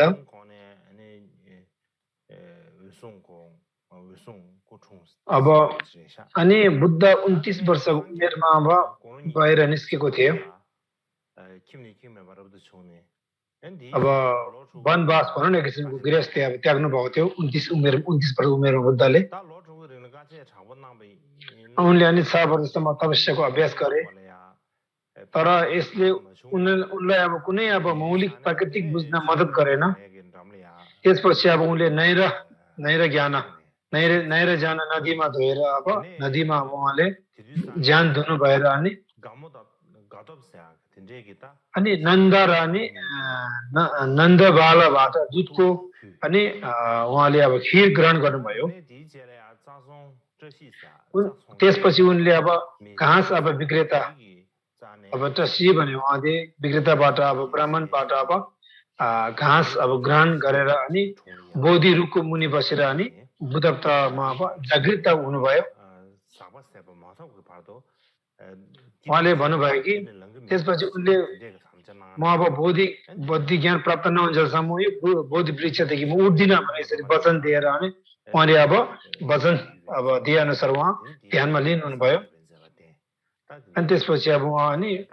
बुद्धत्व ज्ञान प्राप्त हासिल गर्नुभयो उहाँले त्यसपछि बुद्ध अनि बनारसमा पाल्नुभयो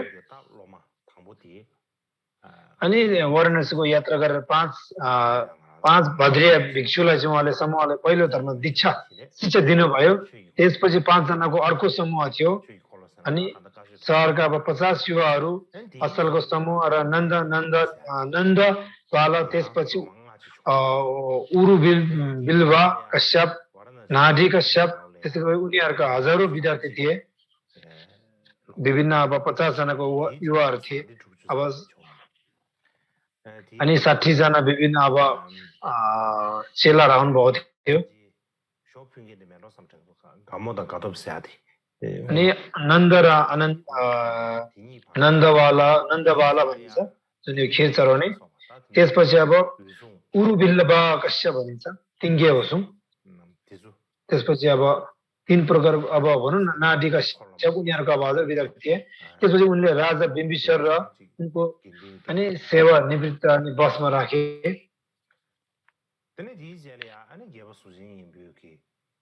अनि धेरै अब भनौँ न यो विभिन्न अब यो हजारौं अब विनय पार्नुभयो त्यसपछि अब के हो त बिम्बिसार अब राजा उहाँसँग अब बसमा परेर उहाँले अब उनलाई अनि बाँसको बेनुबनमा अब दिनुभयो हैन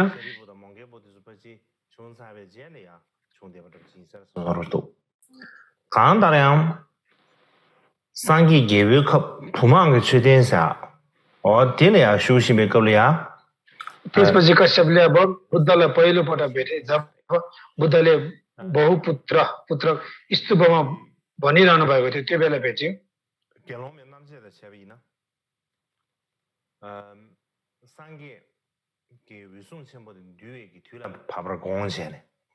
अब के हो त यो अब भोटको अब एकसिको अनुसार हो भने के हो त अब कश्यपलाई चाहिँ अब बसमा राख्ने अब समय आएछ भने उहाँले अब दिव्य ज्ञानबाट हेर्नुभयो त्यहाँदेखि अनि बुद्धले अब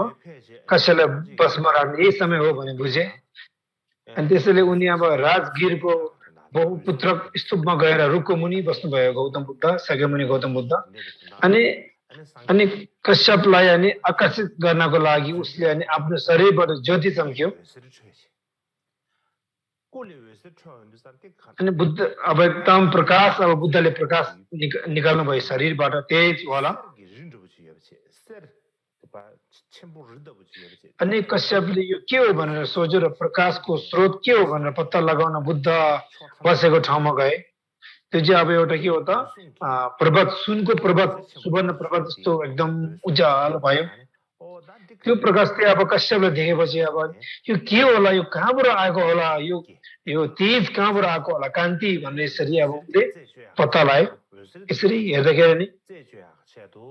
यो अनि प्रकाश कहाँबाट आएको रहेछ भन्ने खोज तलासकोमा हिँड्दाखेरि ठक्कै अनि त्यो प्रकाशको पछि लाग्दाखेरि अनि बुद्ध बसेको ठाउँमा ऊ आइपुगे अनि टाढैबाट उनले अनि बुद्धमा सबै चिन्ह र बुद्धको अब सुलक्षणहरू होइन विभिन्न अब सुलक्षणहरू अब देखे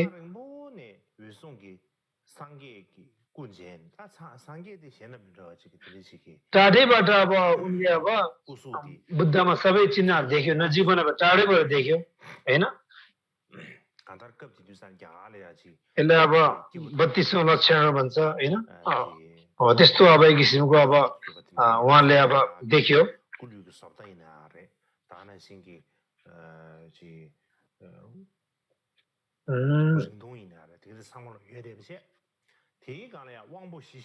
यसलाई चाहिँ अब शुभ लक्षण भनिन्छ अनि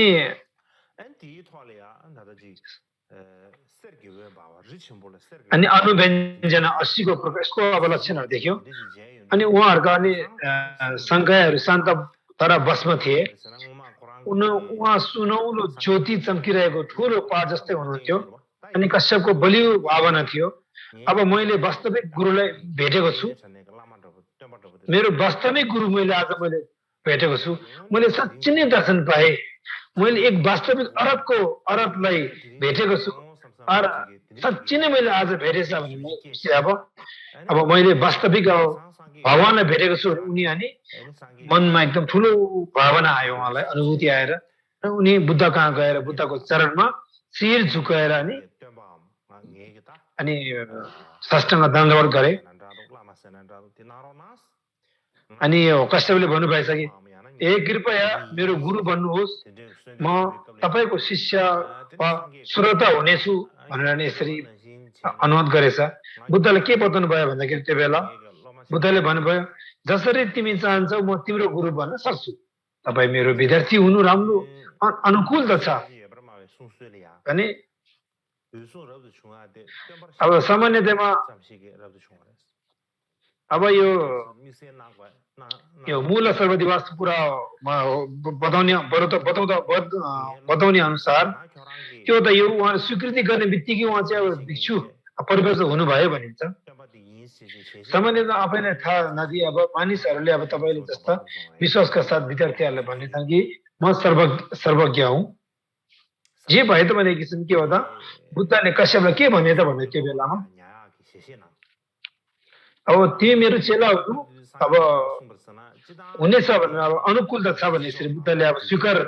अङ्गीकरण गर्नुभयो अंगीकार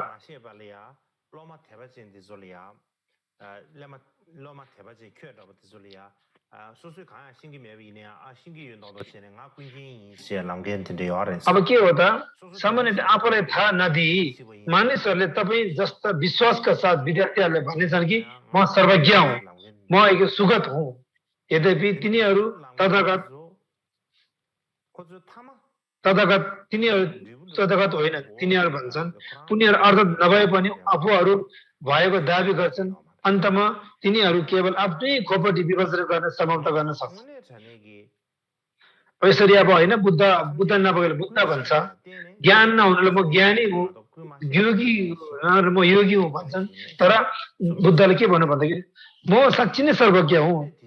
तिमीले चिन्ता लिनु पर्दैन किनकि मलाई वास्तवमा के छ सब के हुन्छ त्रिकालको सबै म प्रत्यक्ष रूपमा म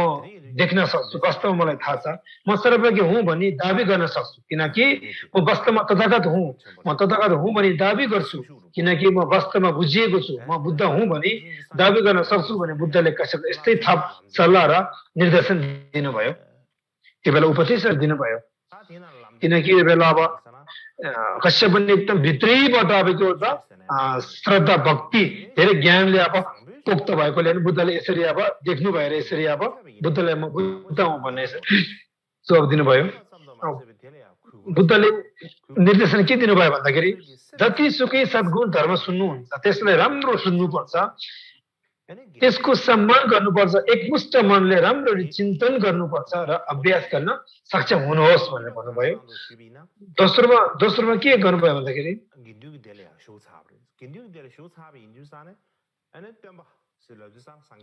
तिमी एउटा भिक्षु वर्गमा प्रवेश गरिसक्यौ त्यही कारण तिमीले एउटा तिम्रो शिक्षक र धर्म साथीहरूसँग बस्दा अनि तिमीसँग विवेक र अचिन्त्यको भावना गर्नुपर्छ अनि यसरी अनि एक किसिम के हो त लाज शरम चाहिँ आफूसँग हुनुपर्छ है भनेर यसरी बताउनु भयो तेस्रो वचन उहाँले अब यसरी निर्देशन अर्थात् उपदेश के दिनुभयो भन्दाखेरि तपाईसँग सधैँ सजगता र चेतना हुनुपर्दछ लापरवाह र विचलित हुनु हुँदैन कश्यपले बताउनु भयो चेतना लापरवाही अनि जताततै त्यसरी अब मनलाई अनि बिगार्नु हुँदैन विकृति ल्याउनु हुँदैन अनि यसरी उहाँले त्यसै गरी अब गरी जारी राख्नु भयो कि प्रेरणाले कश्यपलाई प्रेरणा दिनुभयो होइन प्रोत्साहन गर्नुभयो आफ्नो रुचि जगाउनु अब कश्यपको रुचि जगाउनु भयो बुद्धले यी निर्देशनहरू दिनु हुँदा कश्यपले भिक्षु प्रतिज्ञा थेरावादका अनुसार प्राप्त गरे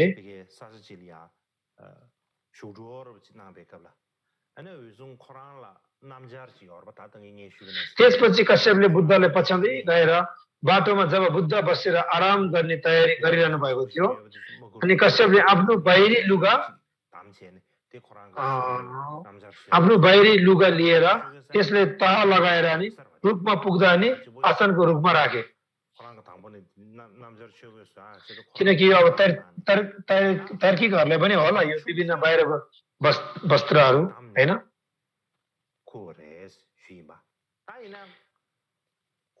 अब झन् अघि त्यो जुन अब न्यायप्रदा भने यो कश्यप नै हो होइन अब एकदम अब एक किसिमले के हो त एकदम पुरानो लुगा लिएर आएको थियो नि तर पनि के हो त एकदम धनी भएकोले अनि अरू कपडा चाहिँ धेरै महँगो भएकोले अब एकदम सस्तो र एकदम सामान्य चाहिँ उसले बोकेर आएको थियो एकदम राम्रो अब भनौँ न एक किसिमको धेरै अब गुणस्तर भएको एउटा पुरानो कपडा थियो त्यो कश्यपले अब के हो त लिएको थियो त्यो चाहिँ के हो त अनि बुद्धको एउटा आसनको लागि ओछ्याउनुको लागि त्यो अब दिनुभयो रुखमा अनि पुग्दा आसनको रूपमा राखे कश्यपले बुद्धलाई लिएर अनि गए महँगो कपडाको बाहिरी लुगा शिरको रूपमा फैलाएर बुद्धलाई त्यसमा बस्न अनि वचन दिनुभयो अनि यसले अनि मलाई दिगो फाइदा पुर्याउँदछ अनि अनि बुद्धले भन्नुभइसक्यो तिम्रो यो चिवर एकदम राम्रो रहेछ मलाई चाहिँ एकदम फाइदा एकदम न्यानो दिनु रहेछ भने बुद्धले बताउनु भयो बुद्धजी त्यस अब त्यो कश्यपले दिनुभएको त्यसमाथि बसेर कश्यपलाई भन्नुभयो तिम्रो यो लुगा धेरै नरम छ कश्यपले तुरुन्तै भने तपाईँले भन्नुभयो भने बुद्ध यो लुगा गौतम बुद्ध समेक्षम बुद्ध लुगा साँच्चै नै म नरम छ त्यसैले म तपाईँलाई नै दिनु चाहन्छु यो तपाईँ स्वीकार गर्नुहोस् अनि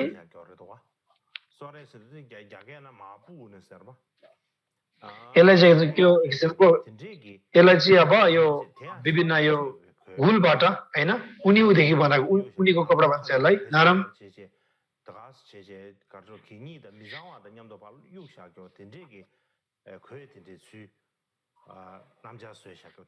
यो चाहिँ के हो त बाहिर फालेको होइन मान्छेले अब कुनै अब काम नगरेर फालेको फोहोर मैला अनि सबै सफा गरेर बनाएको लुगा रहेछ यो चाहिँ जुन अब कश्यपले बनाएको चाहिँ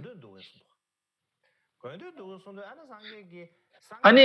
बुद्धसँग चाहिँ के हो त भन्दा बाहिर फालेको जुन चाहिँ एकदम नरम थियो तर बाहिर फालेको एकदम तल्लो तहको कपडा थियो अनि त्यसैले बुद्धले कश्यपको लुगा चाहिँ बुद्धले अब स्वीकार गर्नुभयो अनि बुद्धले जवाब दिनुभयो त्यसपछि सोध्नुभयो कि के तिमी यो कपडाले बनेको लुगा लाउन सक्छौ भनेर बुद्धको कपडा अनि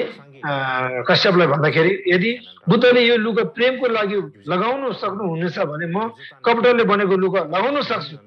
अनि यसरी भन्दाखेरि बुद्धले कश्यपको मिठो कपडाको लुगा एकदम चिल्लो कपडाको लुगा अनि बुद्धले स्वीकार गर्नु भएर आफ्नै हातले म तिमीलाई मेरो अब अरूले फालेको लुगा मैले लगाउँछु त्यो तिमीलाई दिँदैछु भनेर अनि दिन सक्छु भनेर बुद्धले कश्यपको राम्रो कपडा लुगा ग्रहण गर्नु भएर आफ्नो त्यागिएको कपडा लुगा चाहिँ कश्यपलाई दिनुभयो त्यस बेला कश्यपले आदेशमा प्रवेश गरेर आफ्नो भोजनको लागि बिन्ती गरेर 8 दिनभित्र अर्हत प्राप्त गरे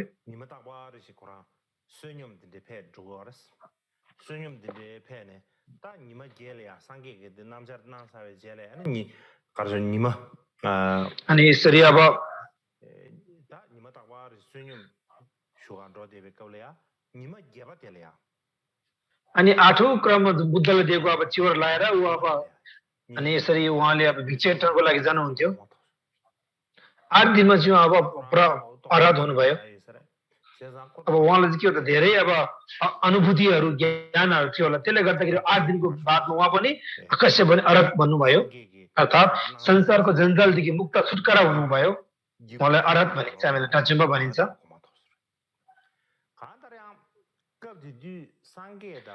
जे भए तापनि यो बुद्ध र यो किसिमको एउटा कश्यपको बीचमा लुगाको आदान प्रदान अनि कश्यपको हिसाबले धेरै विशेषता छ किनभने बुद्धका अरू कुनै पनि चेलाले यस्तो अब सौभाग्य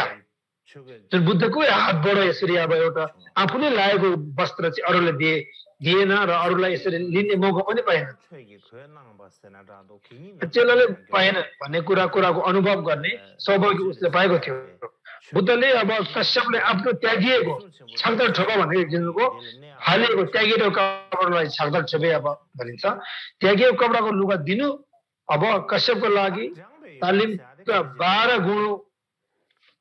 अब किसिम के हुन्छ त्यस्तो भएको थियो भनौँ न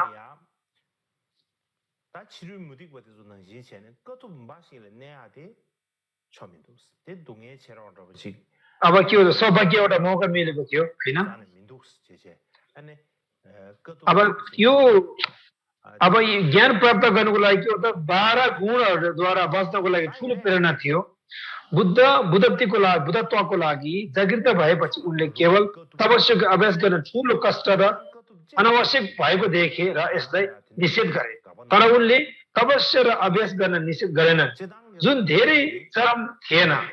दुई चरम वा मध्य मार्गमा नपरेको जीवनशैलीको अर्थ अत्यन्तै सहज लापरवाही जीवन हो भन्ने होइन तपाईँ एक्लै बस्न सक्षम हुनुपर्दछ र खाना र कपडाको सुख खोज्नु हुँदैन र विभिन्न कठिनाइहरू स्थान सक्षम हुनुपर्दछ यसलाई नै अब किसिम के हो त तपस्या कठोर तपस्या भनिन्छ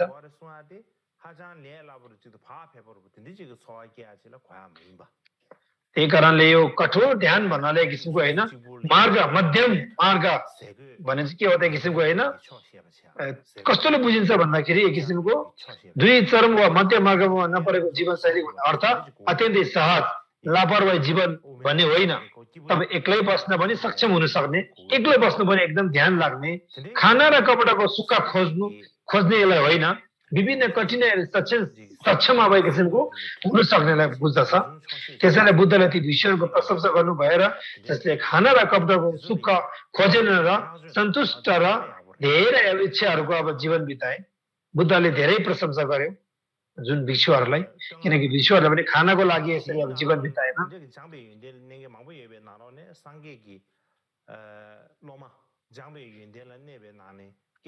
अनि अब त्यो बेला के हो त अनि महाकश्यप चाहिँ अब एक किसिमको के हो त दूत गुणहरूमा पालना गर्नको लागि धेरै राम्रो र पोख्त र एकदम प्रख्यात भयो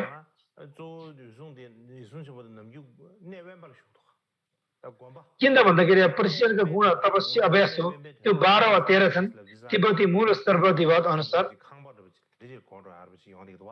एक किसिमको के हो त अब सधैँ नै अब यो एकान्त ठाउँमा बस्नुहुन्छ कश्यप चाहिँ एक किसिमको जङ्गलमा एक किसिमको अनि एकान्त बस्ने भन्दाखेरि एकदम अब अनि प्रख्यात थियो उहाँ चाहिँ के हो त सधैँ नै भिक्षा माग्नको लागि त्यसरी अब जीविका चलाउनुहुन्थ्यो होइन सङ्घहरूको बिचमा बस्नु मन नपराउँथ्यो त्यही कारणले उहाँ एकदम धेरै अनि अब धेरै प्रख्यात छ अब यो चाहिँ दूत गुणहरूको विषयमा अब अलिकता टिप्पणी व्याख्या गर्नु पर्दाखेरि यसको बयान दिनु पर्दाखेरि मैले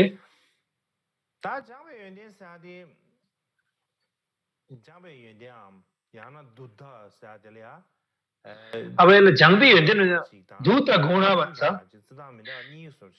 यसलाई अब तपस्वी अभ्यास अब तपस्वी भने बुझ्छ यसलाई अर्थात् यसलाई चाहिँ 13 वा 12 यसमा भागहरू मिलाएको छ खण्डहरू तिब्बती मूल शब्द अनुसार अब यसलाई द्रुत भनिन्छ झाङ्बालाई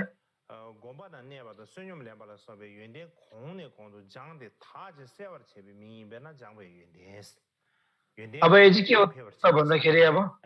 ज्ञान अझै अब दिन प्रतिदिन अब के हो त फैलिँदै गएर यसरी अब अनि वृद्धि हुनुलाई अब धूत गुण भनिन्छ यसमा विभिन्न अब कुराहरू लेखिएको छ हैन यो चाहिँ अब के हो त यो अनि असङ्गद्वारा अब के हो त सङ्कलन गरेको एउटा के हो त त्यो भित्र अब लेखिएको छ अनि यो चार भूमि भित्र अब असङ्ग नगर जुन विभिन्न अब रचना गरेको भनिन्छ जे भए तापनि नजर चुबेसा त्यो भित्र के बताएको छ भन्दाखेरि यो अनि तीन प्रकारको भागहरू अब मिलाएको छ यसमा खानाको सन्दर्भमा तीनवटा भाग छुट्याएको छ पहिलामा के हो त भिक्षामा जिउने अब भिक्षाटन योगोचार भूमि बताएको कुराहरू अहिले बताउँदैछ यसमा तीनवटा खण्ड मिलाएको छ खानाको सन्दर्भमा तीनवटा भोजनको यस कुरामा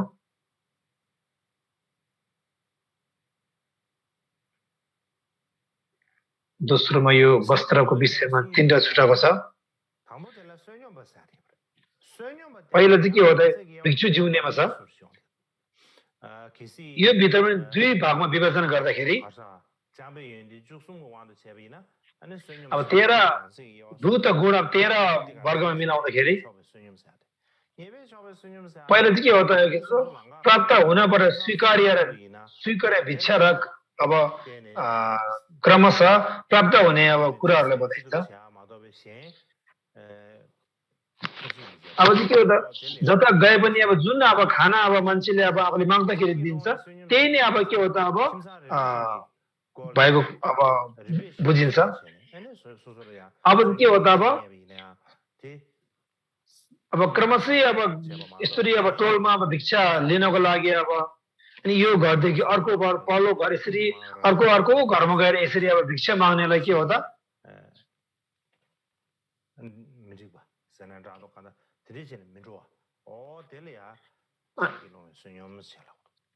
यसलाई चाहिँ अब एक गरी अब अर्को क्रमै जाने भिक्षा माग्ने अब क्रम भनिन्छ प्राप्त गर्नबाट स्वीकार भिक्षा भनिन्छ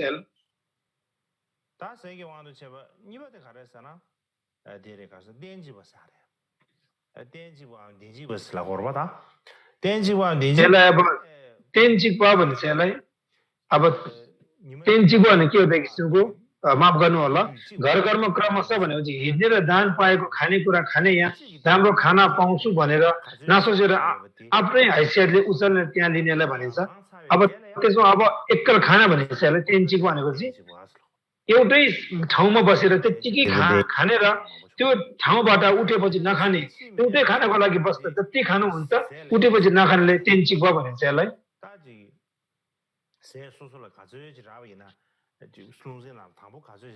अब धेरै खानेकुरा नलिने एकपटक खानाको लागि बसेपछि आफूले धान्न सक्ने खाना नपाएसम्म अब नपेट परेसम्म खाने हैन नपाएसम्म अब खाना नपाएसम्म अब एक किसिमको नखाने एकचोटि तपाईँले सोच्नुहुन्छ कि यो यसले मलाई सबलले छ तपाईँ स्वीकार गर्नुहुन्छ र यसलाई सबै खानुहुन्छ हैन एक किसिमको अब आफूलाई मिल्ने जुन खाना खानु त्यसलाई भनिन्छ अब तेस्रो के हो दोस्रोमा चाहिँ अब घोकी आउँदैछ बस्छु भने लुगाको बारेमा तीन किसिमको अब वर्गहरू छुट्याएको छ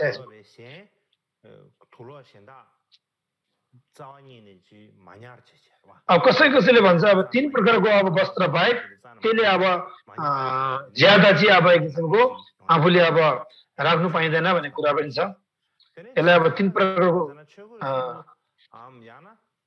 यसलाई चाहिँ के भन्छ तीन लुगाहरू बाहिरी लुगा माथिल्लो लुगा तल्लो लुगासँग बस्ने अब थप लुगा भनिन्छ यसलाई अब चिउराहरू अब छिउवा भने के भन्छ लगाएको महसुस केवल तीन धर्मको लुगा हो उनले बनेको लुगा एक अतिरिक्त लुगा मात्र राख्ने अर्को राख्नु नहुनेलाई अब भनिन्छ अनि अलिकता यो चाहिँ के हो त धेरै नराम नभएको अलिकता खस्रो हैन त्यसलाई अनि उनले बनाएको लुगालाई बुझिन्छ त्यस्तो अब साधारण लुगा लाउनेहरूले चाहिँ के त छिउवा पा भनिन्छ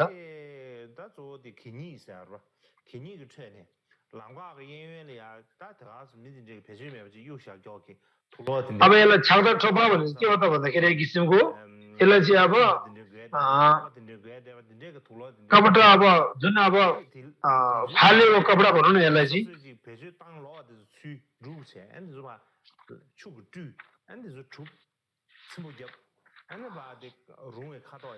अब यसले चाहिँ के हो त फालिएको कपडा भनेको दिशा पिसाब सम्पर्कबाट अशुद्ध नभएका सडकमा फ्याँकिएका चित्तहरूलाई लिने र उपयुक्त योगहरू गरेर अनि धुने सिलाउने तिनीहरूले उपयुक्त राम्रो रङ्ग दिनेलाई चाहिँ अब हामीले फालेको कपडा भन्छ अब चाहिँ अब स्थानको विषयमा आउँछ यसलाई बसोबासको सन्दर्भमा कुरा गर्दाखेरि छिउपा भनेर चाहिँ अब नामतिका भन्छ नाममातिक भनिन्छ नाममातिक एक किसिमको अब यो बसोबासको सन्दर्भमा बताउनु पर्दाखेरि घुम्बावा भन्छ घुम्बावा भने चाहिँ के हो त भन्दाखेरि एक किसिमको अरण्य भनिन्छ अरण्य यसमा चाहिँ उजाड स्थानमा बस्ने जस्तै के हो त भन्दाखेरि यो चाहिँ अब सहर र गाउँहरूबाट धेरै टाढा उजाड स्थान वा जङ्गलहरू बस्ने अब सिङडुङपा भने यसलाई चाहिँ के भन्छ भन्दाखेरि वृक्षमूलिक भन्छ वृक्षमूलिक भनेको चाहिँ के हो त किसिमको रुखहरू वा रुखको फेदमा बस्ने हैन रुखहरूको कुनै अब हाँगाहरू भाँचेर त्यही मुनि अब बस्ने होइन किसिमको पानी अब रोक्नुको लागि हावा रोक्नुको लागि त्यहाँ बसेर चाहिँ रुखको फेदमा बस्ने भनिन्छ अब लगमेवा भने चाहिँ यसलाई चाहिँ के भनिन्छ भन्दाखेरि अब अव्यापक काशिक भनिन्छ यसलाई के हो त भन्दाखेरि छापविहीन माथिको छानाले ढाकिएको ठाउँमा अब बस्नेलाई भनिन्छ अब एक किसिमको छत नहालेको खुल्ला ठाउँमा बस्नेलाई भनिन्छ अब धुटोपा भने चाहिँ के हो त भन्दाखेरि अब समसानिक भनिन्छ त्यो चाहिँ अब चर्ने मौदन अर्थात् अब जुन अब अलिकता के भन्छ अब जुन अब शमशान घाटलाई भनिन्छ अब चोकपुपा भने चाहिँ के हो त एक किसिमको यसलाई चाहिँ नैसर्गिक भनिन्छ बसिरहेको होइन एक ठाउँमा अब पछाडि वा छेउमा आराम नगरी एउटा ठाउँमा अब अनि पछाडि अब नढकिकन खडा सिधा बस्नेलाई चाहिँ अब चुकपुपा भनिन्छ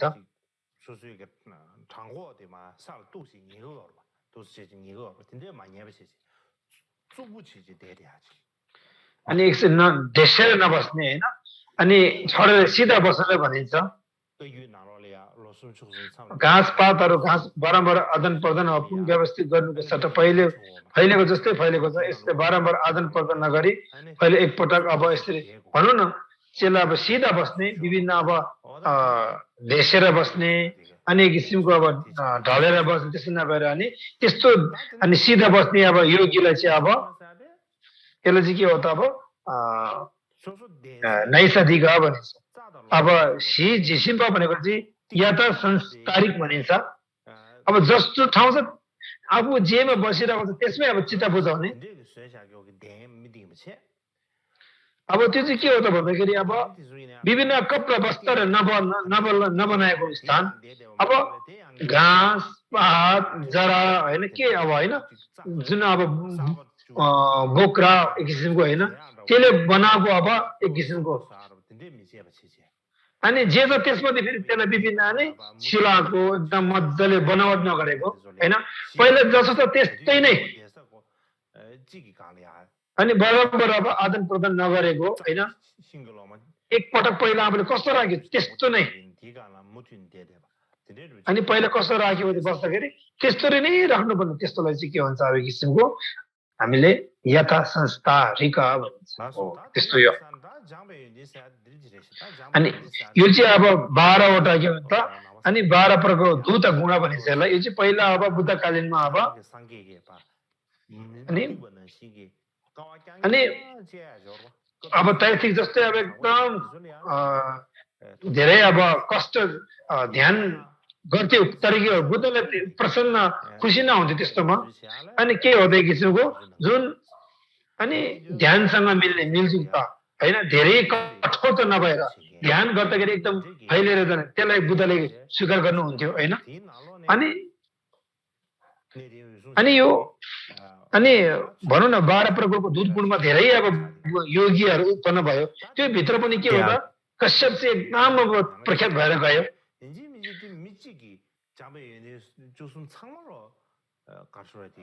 यो 12 प्रकारको दूध गुण चाहिँ अब 12 वटा एकजनाले अब अभ्यास गर्छ त भन्नु पनि गर्दैन त्यो गाह्रै हो हैन हैन यो चाहिँ अब कसैले अब यो भिक्षाटन गर्ने हैन कसैले अब दोस्रो हैन कसैले अब पौण्डपातिकहरू कसैले अब खलु प्रसादहरू कसैले अब अरण्यहरू हैन यो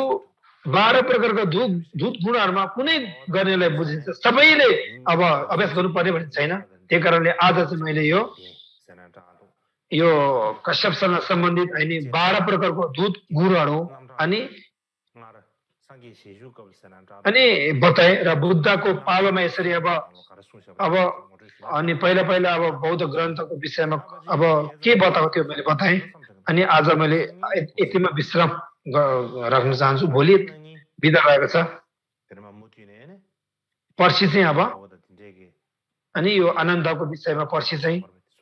यसको विभिन्न अब कथाहरू हैन अनि यसको विषयमा अब अनि